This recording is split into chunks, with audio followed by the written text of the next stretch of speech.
Welcome to Athletes to Entrepreneurs, the Alumni Journey. I'm Rob Finkelstein, founder and CEO of Alumni Direct. We've created a platform to help alumni network and connect within their affinity groups, whether they're athletes, college alumni, it could be business professionals, it could be fraternities, sororities. But we've created this show to really address the issues of athletes transition out of sports. It becomes such a major problem today between mental health and financial literacy and just other things. And we really want to make an impact on helping these athletes do that. And so what we've done is we interview former collegiate and professional athletes and talk about their journey out of sports. And it's all about teaching, inspiring that there is in fact life after sports. So we're really excited today to have Dr. Joe Shattuck on with us. How you doing today? Oh, doing great. Thanks for having me, Rob. I appreciate it. It's a pleasure. So Dr. Joe, she was a college racquetball player, but as she was doing that, she was also a professional racquetball player. And for 10 years running, she was in the top 10 in the world, got all the way up to number 6. So really exciting to have her on there. I think you are the first racquetball player, so thank you. try to cover all sports for sure. And then ultimately went through some different things that we'll talk about, but she's now the founder and CEO of a really exciting sports technology. It can be used for other things as well, called Panther Tec. So I always like to ask that question. Growing up playing sports, how did that shape you up until like high school and college? Oh, gosh. Well, I knew I always wanted to be a professional athlete and a neuroscientist.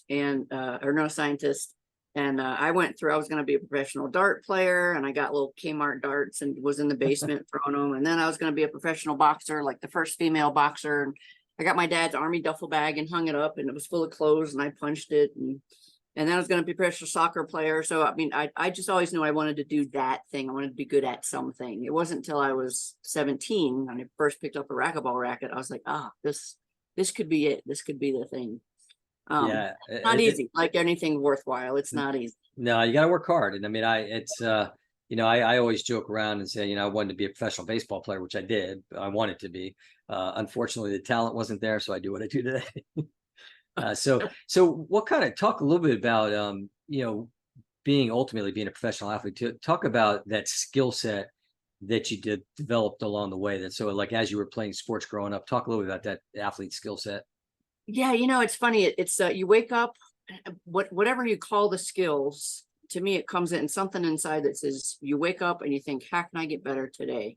And that was one of the things that kind of guide me is if you can move, there's always a way to get better, right? It's not like you're done learning, just like anything else in life, I think. So for me, it was the process of getting better. Now, that said, I think that hindered me in a way towards my goal of being number 5 in the world, because I always identified as an underdog. Always, it was always there was something else I could do, and so kind of the moving the goalpost is I was never satisfied, but I never let myself be in the top dog spot, and for whatever reason, I always wanted to be.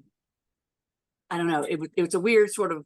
I want to say self-sabotage, but that's kind of severe. I don't mean that way. And then I would throw a match or anything, but is it I was more relaxed being trying to get to the top than being on top. And I think in a way, looking back, that hurt me a little bit.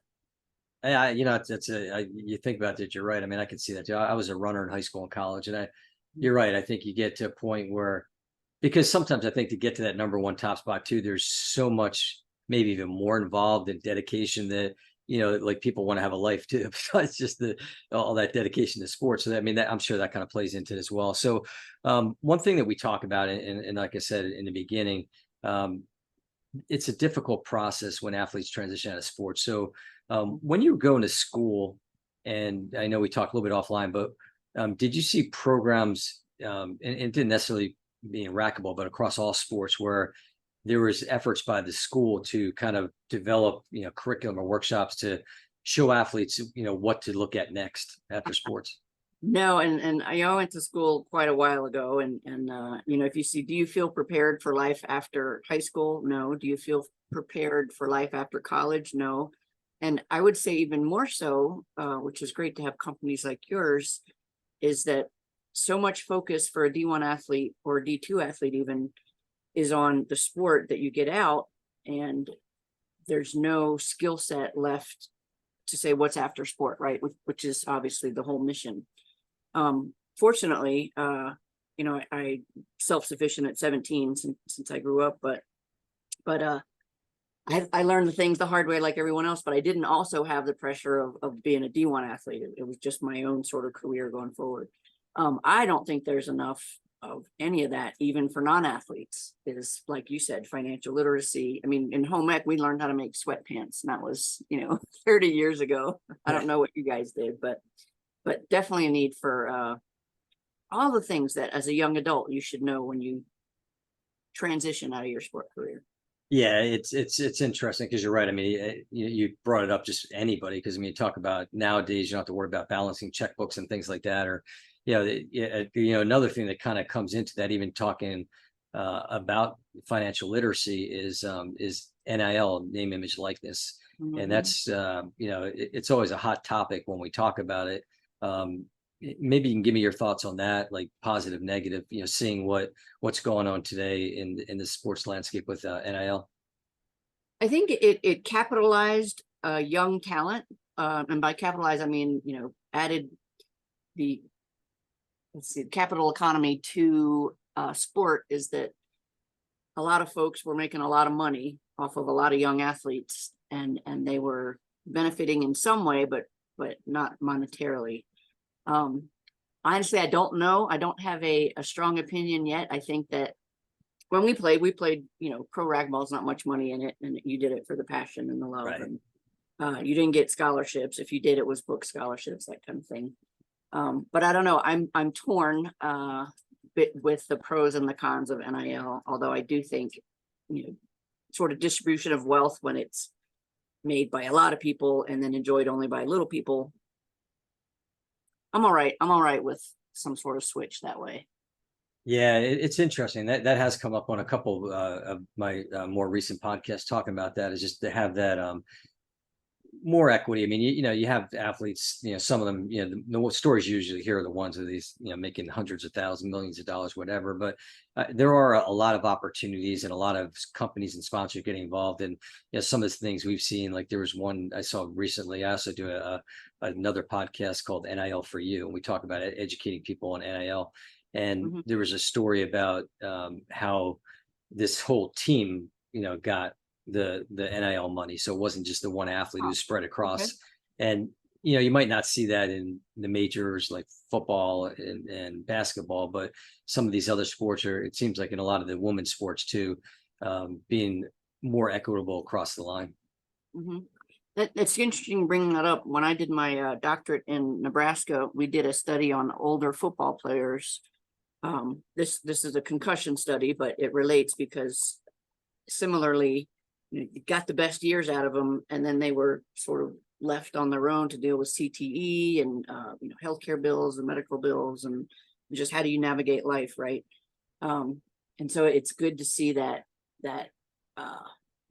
if NIL brings that kind of culture along, is that yes, monetize your athletic talent and your things now, but also have some education for how to keep residual income in the future.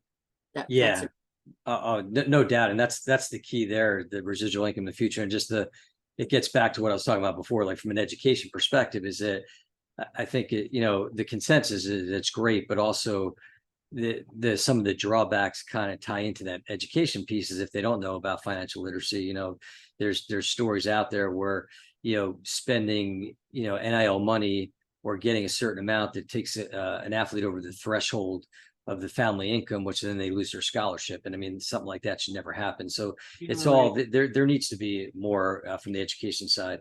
So one of the other things we always talk about, and obviously us at Alumni Direct, is we're trying to build these communities, alumni communities for colleges and athlete communities, is just that whole idea of a alumni connection. So again, do you see, and maybe not specifically in your case, because I know, like, when you played, and maybe the same thing with me, it was a while ago, but do you see instances more where schools are encouraging their alumni athletes to come back, and not just to come back for events, but to kind of work with these athletes and kind of help them through some of these different areas that we're talking about? That's a great idea. I went to my undergrad in Louisiana Tech long time ago, and then kind of went back to school for the master's and doctorate. And I was never involved in the alumni part, but I think in addition to when universities reach out to alumni, oftentimes it's just, hey, can you fund our new stadium, or can you fund our new weight room or whatever? Right. And it really should be, like you say, funding programs to give these young adults, let's call it lessons in competency after sport. When I retired, and I retired December 18th, 2010. It's my middle of the season. There's a whole story about it. I sat on the couch for 6 months and cried, didn't know who I was. But thankfully I was, I lived enough life. I was 39, I think. I was older. But anyway, yeah, how nice would it have been to have a program or something that would say, this is what to expect after you stop doing the thing that you've only known for your whole life, right? That would be great. Yeah, no doubt. And then, we always encourage, people to tap into their alumni network, because I think people are willing to help. And I think you have that special affinity relationship. So whether it would have been like, say, Louisiana Tech, like whether it's alumni there, or even alumni from the racquetball sport or other sports like we talked about. I mean, it's something that's I think really important. And it kind of ties into, aside from just those alumni connections, we like to talk about networking and the importance of networking. And so talk a little about your thoughts on networking, maybe from when you were younger, and then maybe kind of like, now today, and advice on that. Yeah, so racquetball is an individual sport, but there was a group of 50 of us, 30 of us that traveled around to pro tournaments from August to May. I'm still in contact with those folks, but when I started Panther Tec, I've probably done more networking in the last 3 years than I have in the last 20 years. And part of the reason was I opened the lab here in March of 2020, which is right before the pandemic shut everything down. So all you had was a Zoom camera. And so every day, just like you're meeting people, talking to people. And when you need something, you can't see, you don't know what you don't know. So you don't know the person over there who you don't know their name, and they have, tons of connections to others. Even before the show, Rob, you and I were talking about, how we can help each other and who knows who and all that. And there's so much noise out there. It's good to have, let's say, a personal connection referral to networking. And every call, now that I'm a little more mature, I end with, if someone helps me make contacts or know who to talk to, even then I always ask, well, how can I help you? Because maybe there's somebody that I know that you don't know that I know. And, Right. and that's how it goes. So I can't say enough about learning to network and ending every call with, great, how can I help you? Because you never know. Yeah, and that's awesome, because I mean, I live that way as well. I think it's always about, if you're willing to help other people, they'll be willing to help you. And if they're not, then obviously, you have a few contacts with them, and then you just kind of go separate ways. I mean, I think the people that foster that giving mentality have a lot of success. And then the other thing too is, we always talk about, it might not necessarily be who you're networking with, but it could also be who they know too. And we've had that conversation. I mean, we were talking before, like you said, about, like me knowing somebody, like you saying, okay, well, how might Rob be able to help? Well, I know somebody who could possibly help, with your company. So that's the kind of thing we're talking about there. But I think the key is, and you talked about, is also doing, as an athlete, doing while you're still playing. Like, I remember talking to one agent, and they said, the best time to network and connect is when you're still playing. So you kind of touched on a little bit with that network of racquetball players. So maybe expand a little bit about that, and how that worked for you. Yeah, that's an excellent point. So a lot of pros on the tour, I was one of the lucky ones that could make a living at it. So I just did racquetball. A lot of the others had part-time jobs or other sport-related jobs. But there's a whole world out there that you don't know of that would help. It's like, for me, I started coaching the Olympic Training Center because a student knew someone that knew a coach, and he finally became my coach after how many years. And then training the Olympic Training Center, that's some credibility. And then I taught some other camps, and there's no money in pro racquetball. So you travel around, and before or after tournament, you'd hustle a clinic or a couple of camps or some private lessons. And those people would, and racquetball is a niche sport, right? So you could probably, in the 80s, you could throw up a stick and land on someone who played racquetball, right? So it was a wonderful connector to folks that you would otherwise have no connection with. And that's the secret, right? Of networking is you don't know, but you still go. Maybe that's a good phrase. There you go. We coined it on the show. Yeah, yeah, Dr. Joe told you how to do it. right.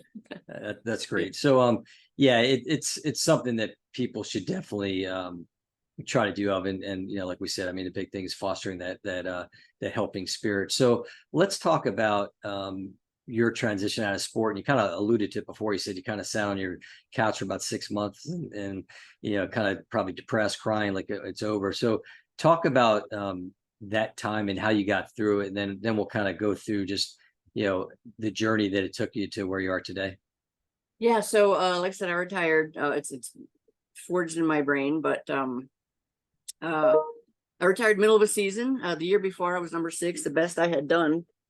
But essentially the story is I was in the hotel room ready to go for a match, and I thought something had been wrong with me for a few months.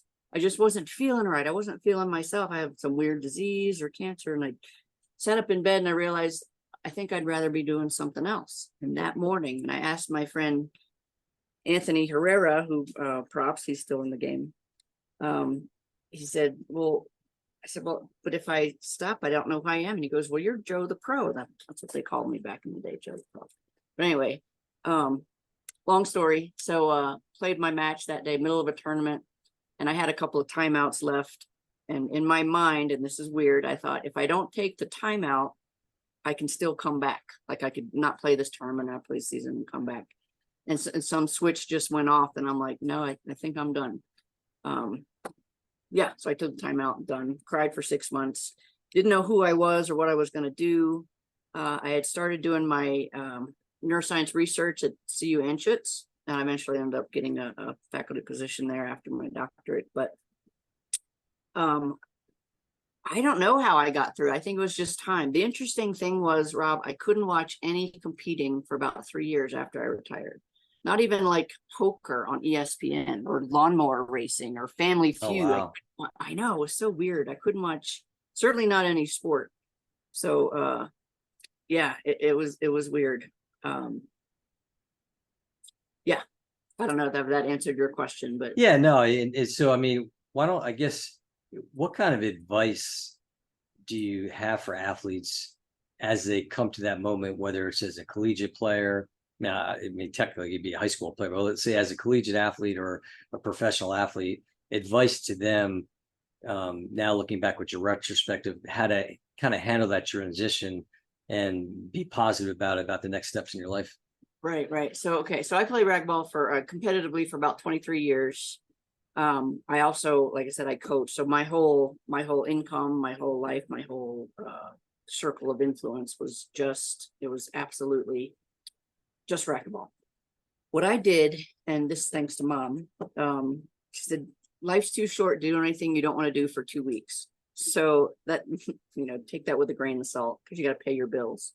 But if there's something that even interests you a little bit, try it, right? So just like when I was growing up and I was going to be a boxer and a dart thrower and a frisbee, whatever else I wanted to be a pro athlete, I tried a bunch of things. So my advice would be, when you start to see the end for yourself, even in the off season, listen to podcasts like yours, listen to other athletes, what they did.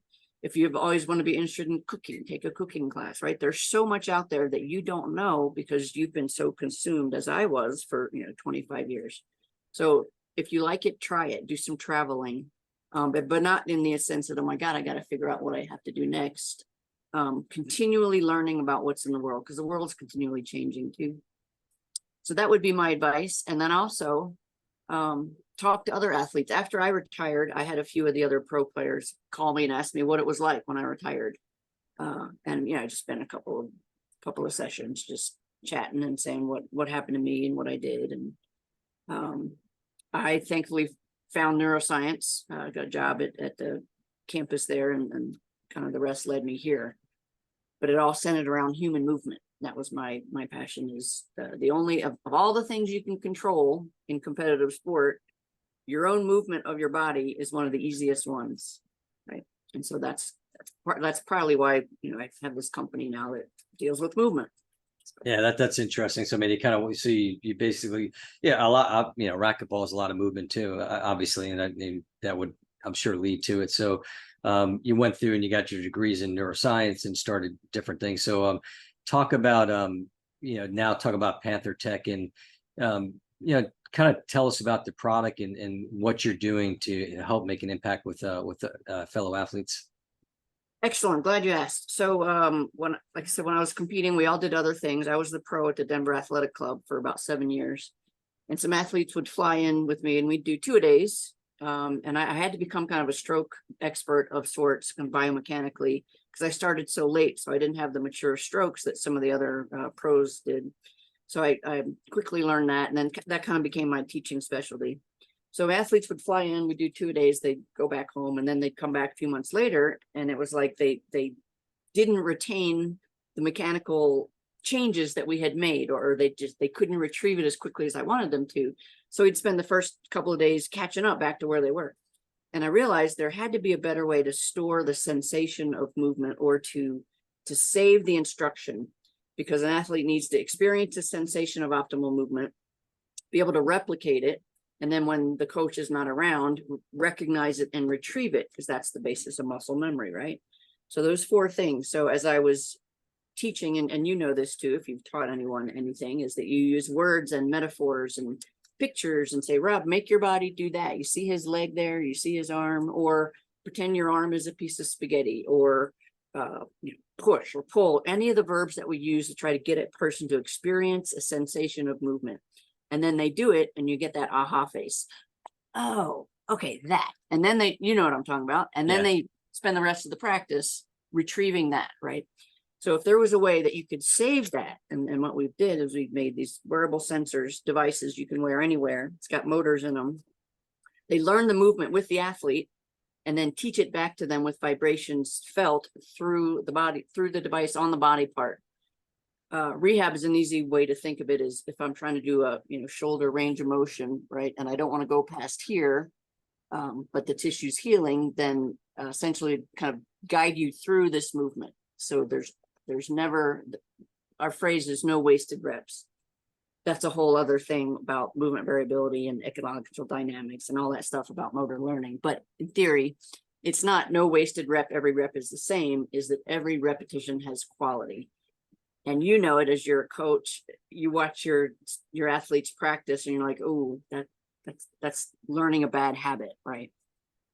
So the whole idea is to improve, accelerate muscle memory with coach directed. So there's no knowledge in it. It doesn't know anything about baseball or golf or racquetball or anything.